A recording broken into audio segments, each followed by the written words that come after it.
The waters in the Baltic Sea are warming. After Russia's Ukraine initiative, NATO presence in the region has increased considerably. Finally, as Finland and Sweden are preparing for NATO membership, the Kremlin receives a message that we are here in response to a possible Russian threat. According to the latest reports, at least 10 NATO warships have been spotted near Klaipėda, 10 kilometers from Russian territorial waters. At a time when the relations between Russia and NATO countries are tense, the ships that show their strength are also doing exercises by getting into battle order from time to time. The satellite image shows the location of 10 NATO warships clearly. Moreover, looking at the location of warships, experts talk about the formation of a battle order.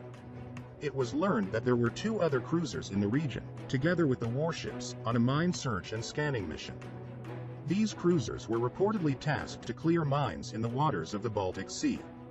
Among the warships sailing in the Baltic Sea near the Russian border are 2 U.S. Navy warships, a landing craft and an aircraft carrier.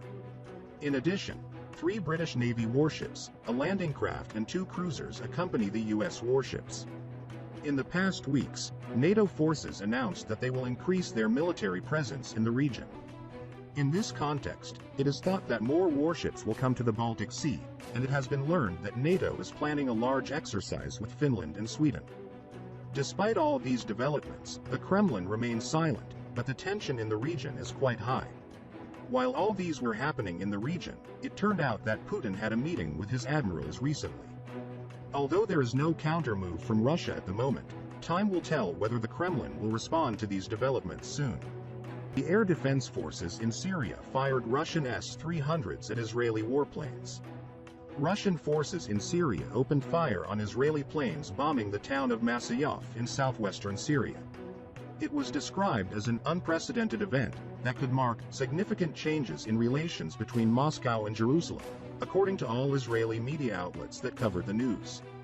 It was noted that this incident took place last Friday, but information about it reached the media only recently from their own sources.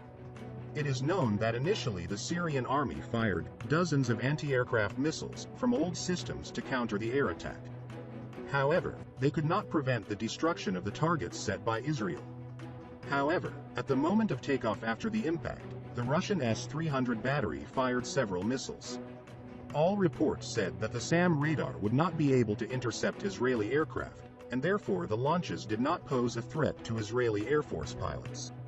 It is emphasized that although Russia has officially delivered the S-300 to Syria, it is known that they are operated by the Russian army and the decision to launch was made by the Russian army.